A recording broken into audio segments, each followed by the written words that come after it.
विनायक दामोदर सावरकर की लंबी और थकाऊ जेल यात्रा की अंतिम रात थी। हालांकि उन्हें इस सिलसिले में अगली सुबह तक नहीं बताया गया था। उस रात उन्हें अंदाजा नहीं था कि अगले दिन वो खिड़की से आ रही चांद की रोशनी वाले कमरे में पलंग पर होंगे और बाहर गलियारे में पहरेदार भी नहीं होगा उनकी नींद में खलल डालने के लिए। बेमौसम बरसात होने पर जनवरी की तेज सर्दी और बढ़ गई थी। कोठरी की ऊपरी खिड़की से पानी गिर रहा था और उनके कपड़े पूरी तरह भीग चुके थे। इस रूखे मौसम से 2 खुरदरे कंबल उन्हें बचाने के लिए नाकाफी थे। उन्होंने सोने के लिए खुद को तैयार किया और सोचते रहे कि ये परेशानी कितने समय और रहेगी। और ये साल 1924 का जनवरी महीना था। अगली सुबह उन्हें जेल सुपरिंटेंडेंट ने अपने कमरे में बुलाकर रिहाई की सूचना दी। सावरकर को विश्वास ही नहीं हुआ। उनके लिए पूरे 10 बरस तक कारागार के दरवाजे चरमराते हुए खुल रहे थे। तेज धूप में विनायक के लिए आंखें खोले रखना मुश्किल हो रहा था। बाहर उनका परिवार उनके इंतजार में खड़ा हुआ था। उनके चेहरों पर फैली खुशी साफ देखी जा सकती थी।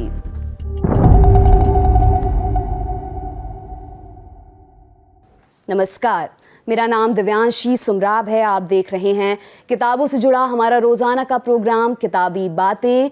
और आज हम बात करेंगे विनायक दामोदर सावरकर की। और इसके लिए हमने पढ़ी इतिहासकार विक्रम संपत की लिखी किताब सावरकर, एक भूले बिसरे अतीत की गूंज। इसे छापा है पेंगुइन प्रकाशन ने। इसमें 1883 में सावरकर के जन्म से लेकर 1924 में सेलुलर जेल से छूटने तक के दौर को दर्ज किया गया है। हम इसी किताब से सावरकर के जीवन के कुछ हिस्से आपके सामने रखेंगे। 1911 में सावरकर को एक अंग्रेज अधिकारी की हत्या के लिए दोषी पाया गया था। उन्हें आजीवन कारावास की सजा सुनाई गई और अंडमान की बदनाम सेलुलर जेल भेज दिया गया। इससे पहले दिसंबर 1910 में नासिक षड्यंत्र मामले में भी उन्हें आजीवन कारावास की सजा सुनाई गई थी। इस तरह उन्हें 2 आजीवन कारावास की सजाएं मिली। यह प्रचार किया जाता है कि अंडमान ही वो पहली और इकलौती जगह थी जहां हिंदुस्तान के कैदियों को सजा देने के लिए भेजा जाता था, पर यह गलत है। अंग्रेजों की पहली ऐसी बस्ती इंडोनेशिया के सुमात्रा में बेंकुलन में थी, जिसकी स्थापना 1787 में हुई थी। यहाँ फोर्ट मालबोरो नाम की जगह पर अपराधियों को रखा जाता था। 1825 में जब मालबोरो किला बंद हुआ तो नई बस्ती के लिए पेनांग द्वीप का चयन हुआ। इसके अलावा मलक्का और सिंगापुर में भी बस्तियां बसाई गईं, लेकिन अंडमान का खौफ कुछ अलग ही था। इसकी वजह यह थी कि वहां के पहले जेल superintendent doctor James Patterson Walker की निगरानी में एक ही दिन में 80 स्वतंत्रता संग्राम सेनानियों को वहां फांसी पर चढ़ा दिया गया था। विक्रम संपत ने सेलुलर जेल की प्रताड़नाओं का लंबा वृतांत लिखा है। मसलन सेलुलर जेल में तेल निकालने की प्रक्रिया बाकी मिलों जैसी ही थी। फर्क केवल इतना था कि यहाँ कोल्हू के बैलों की जगह राजनीतिक कैदी जोते जाते थे। खुले मैदान की तपती धूप में कराया जाने वाला ये काम कैदी को तोड़कर रख देता था। कोल्हू से निकाले जाने वाला नारियल तेल का कोटा तय था। सावरकर लिखते हैं कि शाम को वजन करने वाली मशीन को देखना खासा डरावना होता था। अगर किसी कैदी ने कम तेल निकाला होता था तो जमादार बेरहमी से उसकी पिटाई करता। अधिकांश कैदी आंखों में आंसू और दर्द में करहाते हुए अपनी कोठरियों में लौटते। सावरकर लिखते हैं, मैं आज तक उनके आंसुओं से भरे चेहरे देखता हूँ।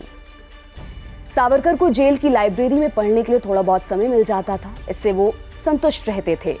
10 प्रमुख उपनिषद, योग वशिष्ठ, भगवद गीता, द बाइबल, संस्कृत कवि और नाटककार कालिदास की रचनाएं उन्होंने पढ़ डाली। वो जेल में कैदियों के लिए रविवारी वार्ता आयोजित करने लगे। उन क्रांतिकारियों को सावरकर नालंदा बिहार के स्नातक पुकारते। सावरकर कुरान भी पढ़ना चाहते थे और उन्होंने अंग्रेजी में पढ़ना शुरू भी किया। बाद में बंगाली संस्करण भी पढ़ा। हालांकि संतुष्ट न होने पर उन्होंने एक मुस्लिम दोस्त से अरबी में लिखी गई कुरान मांगी।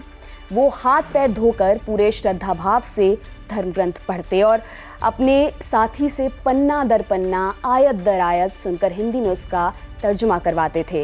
विक्रम अपनी किताब में बताते हैं कि सावरकर जाति व्यवस्था को हिंदू धर्म का हिस्सा नहीं मानते थे। वे कहते हैं, ये कैसी मूर्खतापूर्ण सोच है जिसमें डॉक्टर आम्बेडकर जैसे विद्वान को छूने भर से आपकी जाति भ्रष्ट हो जाएगी। सावरकर राम और श्री कृष्ण के जीवन से उदाहरण रचते हुए लिखते हैं कि जब भगवान राम ने शबरी के फल खाए तो क्या उससे हमारे महान सनातन धर्म का नुकसान हुआ था, या फिर जब भगवान कृष्ण वृंदावन के अनपढ़ ग्वालों के घर भोजन करते हैं तो क्या हमारे सनातन धर्म का ढांचा आ गिरा था। सावरकर पूछते हैं कि यदि हमारे इष्ट देव ऐसे उदाहरण रखते हैं तो हम पुरातन मान्यताओं के साथ क्यों चिपके हैं जो हमारे समाज को पंगु बनाती हैं। उनके अनुसार जाति व्यवस्था को खत्म करने या उसमें सुधार के विरोधी ही दरअसल सनातन धर्म और हिंदू राष्ट्र के सबसे बड़े विरोधी हैं।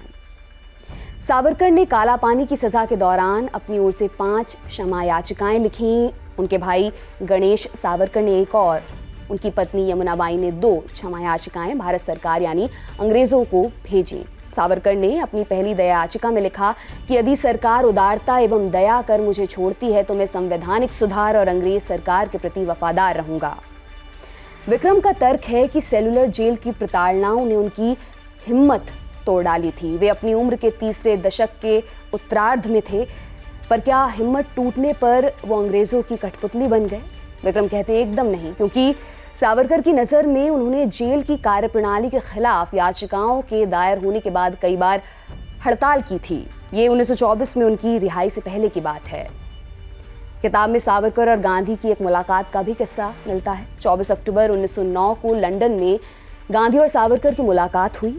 उस दौरान नवरात्रि के 9 दिनों के बाद दशहरे का मौका था और भारतीय समुदाय पर्व मनाने के लिए एकजुट हुआ था। इस समारोह में अंग्रेजों को भी आमंत्रित किया गया था ताकि अनावश्यक ब्रिटिश निगरानी से बचा जा सके।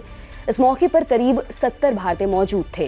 बैठक की अध्यक्षता के लिए गांधी को बुलाया गया था। गांधी की शर्त थी कि विवादों से भरे किसी भी राजनीतिक मुद्दे पर बात नहीं होगी। इसके बजाय गांधी ने रामायण के महत्व पर बोलना चुना। यहाँ पर संपत गांधी और सावरकर के बीच हुई तकरार का एक दिलचस्प ब्यौरा पेश करते हैं।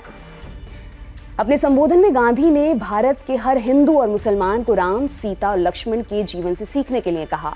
गांधी ने कहा कि लोगों की सेवा से पहले राम ने 14 बरस का वनवास काटा, सीता ने कष्ट सहे और लक्ष्मण ने बिना नींद के ब्रह्मचर्य का पालन करते हुए वो समय बिताया था। गांधी मानते हैं कि इस तरह जीना सीखने के अलावा भारत के पास खुशियां तलाशने का कोई अन्य रास्ता नहीं था। अब सावरकर के बोलने की बारी थी। इशारों इशारों में गांधी की दलीलों को काटते हुए सावरकर ने कहा कि ये याद रखना होगा कि विजयदशमी का त्यौहार माँ दुर्गा के नवरात्रों के व्रत के बाद आता है, जो शत्रु के संहार और युद्ध की प्रतीक हैं। वे गांधी से इस बात पर तो सहमत हुए कि भगवान राम भारत की जीवन धारा और आत्मा है, लेकिन सावरकर की नज़र में राम राज्य की स्थापना निरंकुश और अन्याय करने वाले रावण का वध करने के बाद ही हुई थी। गांधी और सावरकर का ये द्वंद्व बाद तक भी चलता रहा।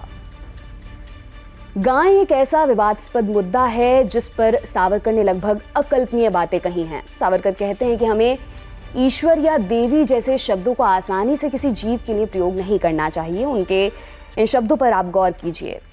ऐसा पशु जो कूड़ा खाए और कहीं भी कभी भी मल त्यागे, उसे देवी की श्रेणी में रखना मेरी नज़र में मानवीयता और दिव्यता दोनों का अनादर है।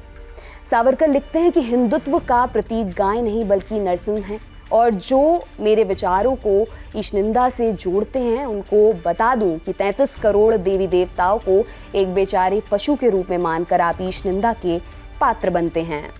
हिंदू कौन है, इस सवाल पर सावरकर कहते कि हिंदू एक ऐसा व्यक्ति है जो भारत भूमि को अपने पूर्वजों की पुण्य भूमि मानता हो, जिसे विरासत में सप्त सिंधु वर्णों का रक्त मिला हो, जो संस्कृत भाषा से साझा संबंध घोषित करता हो, यानी आपकी पितृभूमि और पुण्य भूमि एक ही होनी चाहिए।